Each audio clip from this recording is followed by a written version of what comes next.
Hello friends, welcome to வீட்டு தோட்டம் vlogs. இன்றைக்கி ஒரு அறுவடை வீடியோ தாங்க பார்க்க போகிறோம்.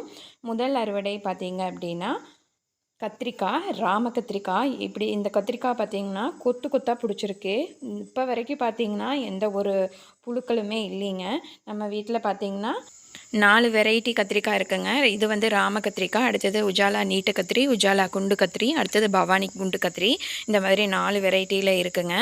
பவானி குண்டு கத்திரியில் தான் அதிகமான தாக்குதல் இருக்குதுங்க. இப்போ பார்த்தீங்கன்னா இந்த ராம கத்திரிக்காயில் எந்த ஒரு புழு தாக்குதலுமே இல்லை. பவானி குண்டு கத்திரிக்காய்னு ஒரு ரகம் வச்சுருக்கு. அதில் பார்த்திங்கன்னா செடி நல்லா மொதல் நல்லா வளர்ந்துருக்கு. ஆனால் அதில் பார்த்திங்கன்னா தண்டு புழு தாக்குதல் வந்து அதிகமாக இருக்குது. அதையும் காட்டுற பாருங்கள். இன்றைக்கி முதல் அறுவடை பார்த்திங்கன்னா ராம கத்திரிக்காய். அதை நல்லா அறுவடை பண்ணிக்கலாங்க. இந்த மாதிரி பார்த்திங்கன்னா எல்லாமே கிள்ளி எடுத்துக்கிறேன்.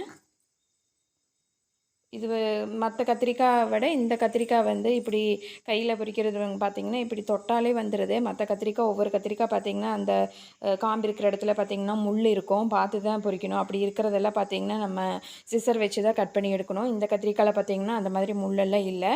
இப்படி கையில் வந்து இப்படி டச் பண்ணாலே பார்த்திங்கன்னா அவ்வளோதான் வந்துடுது.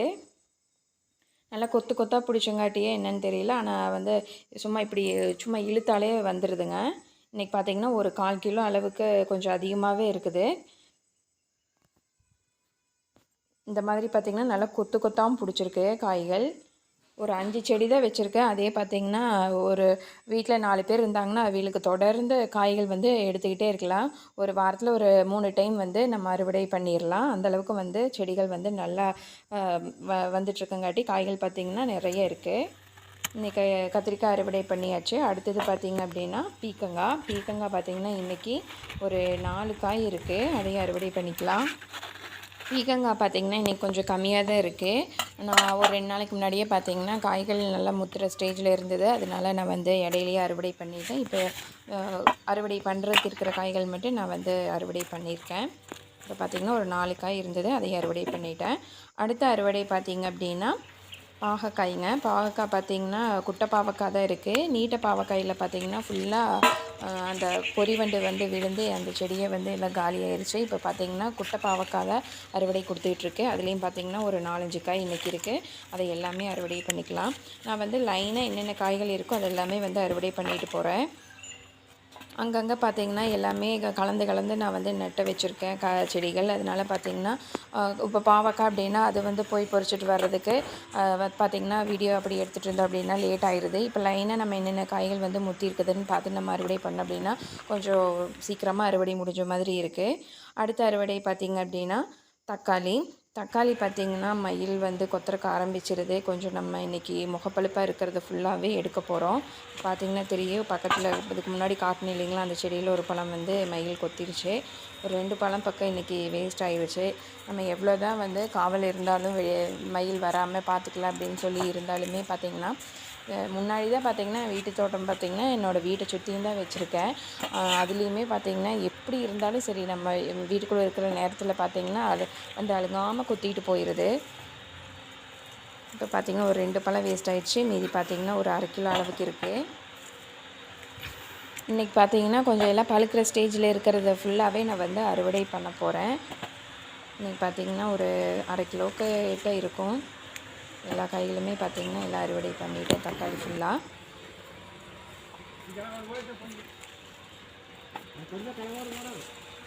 அடுத்த அறுவடை பார்த்திங்க அப்படின்னா அவரைக்காய்.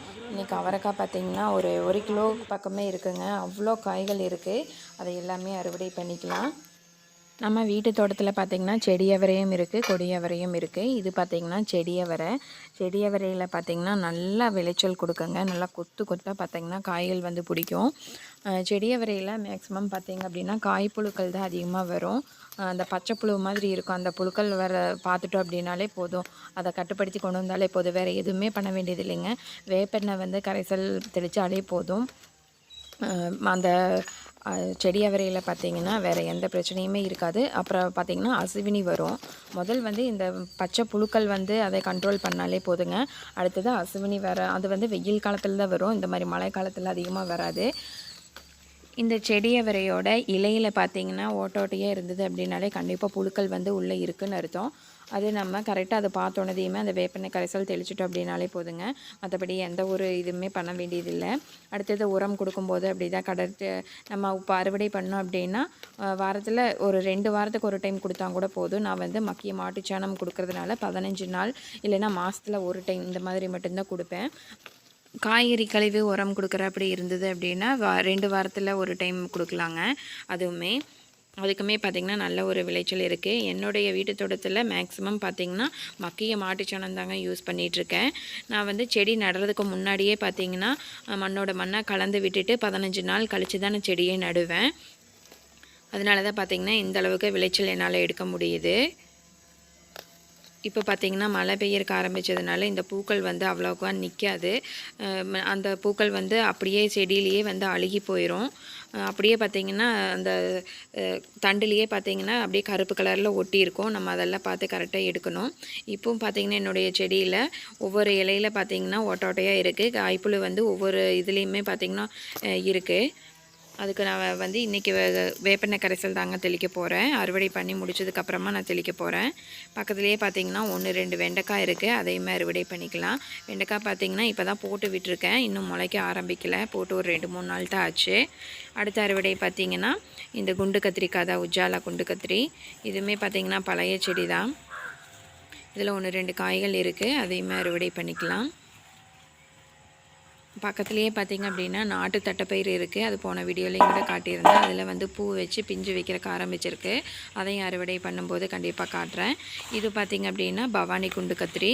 இதில் தான் பார்த்திங்கன்னா அதிகமான தண்டு புழு வந்து அதிகமாக வந்துச்சு. இப்போ தான் பார்த்திங்கன்னா 1-2 காய்கள் கொடுக்க ஆரம்பிச்சிருக்கு. நம்ம இப்போது ஒரு 2-3 வீடியோக்கு முன்னாடியெல்லாம் பார்த்திங்கன்னா ஒரு 10 காய் அறுவடை பண்ணணும் அப்படின்னா அதில் பார்த்திங்கன்னா ஒரு 2 காய் தான் நல்லாயிருக்கும். மீதி எல்லா காய்களுமே பார்த்திங்கன்னா ஓட்டையாக தான் இருக்கும். காய்ப்புழு வந்து அதிகமாக வேஸ்ட் ஆகிடுச்சு. இப்போ பார்த்திங்கன்னா வேப்பெண்ணெய் கரைசல், சாம்பல் இந்த 2 தாங்க போட்டேன். மற்றபடி வேறு எதுவுமே நான் போடலை. அதுக்கே பார்த்திங்கன்னா நல்லா கண்ட்ரோல் ஆகி வந்துடுச்சு. சாம்பல் யூஸ் பண்ணுற அப்படி இருந்தால் ஈவினிங் டைமில் மட்டும்தான் போடணும். காலையில் யூஸ் பண்ணுற அப்படின்னா அந்த செடி வந்து கண்டிப்பாக கருகி போயிருங்க. இப்போ பார்த்திங்கன்னா இந்த காலிஃப்ளவர் செடிக்கு பக்கத்துலேயே பார்த்திங்கன்னா ஒரு அவரைக்காய் செடி இருக்குது. அதுலேயும் பார்த்திங்கன்னா 4-5 காய் இருக்குது. அதையுமே அறுவடை பண்ணிக்கலாம். இன்றைக்கி பார்த்திங்கன்னா ஒரு காலிஃப்ளவரும் பார்த்திங்கன்னா அறுவடை பண்ண போகிறோம். இந்த மயில்கிட்டேருந்து காப்பாற்றுறக்க வேண்டியே நான் கொஞ்சம் சீக்கிரமாகவே அறுவடை பண்ணுறேன். அதுவும் இல்லாமல் இப்போது அந்த காலிஃப்ளவர் பூவு மேலே பார்த்திங்கன்னா கொஞ்சம் பிங்க் கலரில் வர ஆரம்பிச்சிருச்சு. அதனால் பார்த்திங்கன்னா இன்றைக்கி அதையும் அறுவடை பண்ண போகிறேன். இந்த பூ தான் பார்த்திங்கன்னா இன்றைக்கி அறுவடை பண்ண போகிறோம். ஒரு 1/4 கிலோவுக்கு கொஞ்சம் அதிகமாக இருக்குங்க. பூ பார்த்திங்கன்னா ஒரு அளவுக்கு தான் வந்திருக்கு. ரொம்ப பெருசாகவும் இல்லை, ரொம்ப சிறுசாகவும் இல்லை, மீடியமாக சைஸில் வந்திருக்கு. நான் பார்த்திங்கன்னா இதுக்கு எந்த உரமே கொடுக்கலைங்க. நான் நெட்டும் போது பார்த்திங்க அப்படின்னா ஆடிப்பட்டத்தில் தான் நான் நடவு செஞ்சேன். நர்சரியிலேருந்து வாங்கிட்டு வந்து இப்போ பார்த்திங்க அப்படின்னா பூ பூத்துருச்சு. நடவு செய்யும்போது பார்த்திங்கன்னா நான் மாட்டுச்சாணம் கொடுத்து ஒரு 15 நாளுக்கு முன்னாடியே பார்த்திங்கன்னா எல்லாம் ரெடி பண்ணி வச்சுட்டேன். அது மட்டும்தாங்க கொடுத்தேன். இடையில வேறு எந்த உரமுமே கொடுக்கல. சரி எந்த மாதிரி வருதுன்னு சொல்லி ட்ரை பண்ணலான்னு சொல்லிட்டு எதுவுமே கொடுக்கல. அதுக்கே பார்த்திங்கன்னா சூப்பராக வந்திருக்கு. அடுத்தது பார்த்திங்கன்னா பக்கத்துலேயே ஒரு பாவக்காய் இருந்தது, பேசிகிட்டே மறந்துட்டேன். அதையும் அறுவடை பண்ணியாச்சு. அடுத்தது பார்த்திங்கன்னா இன்றைக்கி வாழைத்தார், கற்பூரவள்ளி வாழைத்தார் வந்து அறுவடை பண்ண போகிறோம். போன வீடியோலேயே அறுவடை பண்ணும்போதே காட்டியிருப்பேன் ஒரு பழத்து இருந்தது அப்படின்னு. ஒரு 3-4 பழத்து பக்கம் பார்த்திங்கன்னா அணில் சாப்பிட்டாச்சு. இனி விட்டோம்னா தாரே ஃபுல்லாக காலி பண்ணிடுவாங்க. அதனால் வந்து இன்றைக்கி அறுவடை பண்ண போகிறேன். இப்போ பார்த்திங்கன்னா மரத்தை வந்து பாதியிலேருந்து கீழே வெட்டி விட்டுட்டேன். இப்படி வெட்டும்போது பார்த்திங்கன்னா கொஞ்சம் கீழே இந்த சருகெல்லாம் இருக்குது இல்லைங்களா, வாழை மரத்தோட சருகை, அதெல்லாம் கொஞ்சம் அடியில் போட்டு வெட்டிட்டோம் அப்படின்னா கொஞ்சம் அந்த பழமெல்லாம் வந்து சேதமாகாதுங்க. நான் இன்றைக்கி அப்படி தான் பண்ணியிருக்கேன். இப்போ பார்த்திங்கன்னா அந்த தார் வெட்டியாச்சு. ஒரு ஆளே வெட்டும்போது பார்த்திங்கன்னா கண்டிப்பாக வந்து ஒரு கையில் தாரை பிடிச்சிட்டு ஒரு கையில் வெட்ட முடியாது. கண்டிப்பாக வந்து தார் வந்து பேலன்ஸ் பண்ண முடியாது. அதனால நான் இந்த ட்ரிக் தாங்க யூஸ் பண்ணியிருக்கிறேன். அடுத்தது பார்த்திங்கன்னா பப்பாளி இன்றைக்கி பார்த்திங்கன்னா ஒரு 4-5 பழம் இருக்குது. ஒரு 2 பழம் பார்த்திங்கன்னா கொஞ்சம் நல்லா பழுத்திருக்கு. மற்ற 2 காய்களும் பார்த்திங்கன்னா இன்னும் ஒரு 2 நாள் கழிச்சு அறுவடை பண்ணிக்கலாம். இன்றைக்கி கடைசியாக என்னென்ன அறுவடை பண்ணோங்கிறத பார்க்கலாம். ஃபஸ்ட்டு பார்த்திங்கன்னா கற்பூரவள்ளி வாழைத்தார். அடுத்தது பார்த்திங்க அப்படின்னா ஒரு காலிஃப்ளவர் அறுவடை பண்ணியிருக்கோம். இன்றைக்கி பார்த்திங்கன்னா முதல் அறுவடை நம்ம ஆடிப்பட்டத்துக்கு நெட்டுனது. அடுத்தது பார்த்திங்கன்னா பீக்கங்காய், கொஞ்சமாக பார்த்திங்கன்னா தக்காளி, பாவக்காய். அடுத்தது பார்த்திங்க அப்படின்னா 2 பப்பாளி அறுவடை பண்ணியிருக்கோம். கொஞ்சமாக வெண்டைக்காய், 3 வெரைட்டியில் பார்த்திங்கன்னா கத்திரிக்காய். அடுத்தது பார்த்திங்கன்னா அவரைக்காய். இன்றைக்கி 1 கிலோ கண்டிப்பாக வருங்க. அந்தளவுக்கு செடி அவரை பார்த்திங்கன்னா நல்ல ஒரு அறுவடை கொடுத்துருக்கு. இந்த வீடியோ பிடிச்சிருக்கு அப்படின்னா ஒரு லைக் கொடுங்க. மறக்காமல் சேனலை சப்ஸ்கிரைப் பண்ணிக்கோங்க. நிறைய பேர் சப்ஸ்கிரைப் பண்ணாமல் பார்த்துட்ருக்கீங்க. ப்ளீஸ் சப்ஸ்கிரைப் பண்ணிவிட்டு பாருங்கள். எனக்கு ஒரு மோட்டிவேஷனாக இருக்கும் அடுத்தடுத்த வீடியோக்கள் போடுறதுக்கு. இனி ஒரு அடுத்த வீடியோவில் சந்திக்கலாம். ஏதாச்சும் டவுட் இருந்தால் மறக்காமல் கமெண்ட் பாக்ஸில் கமெண்ட் பண்ணுங்கள். இனி ஒரு அடுத்த வீடியோவில் சந்திக்கலாம். அது வரைக்கும் நன்றி.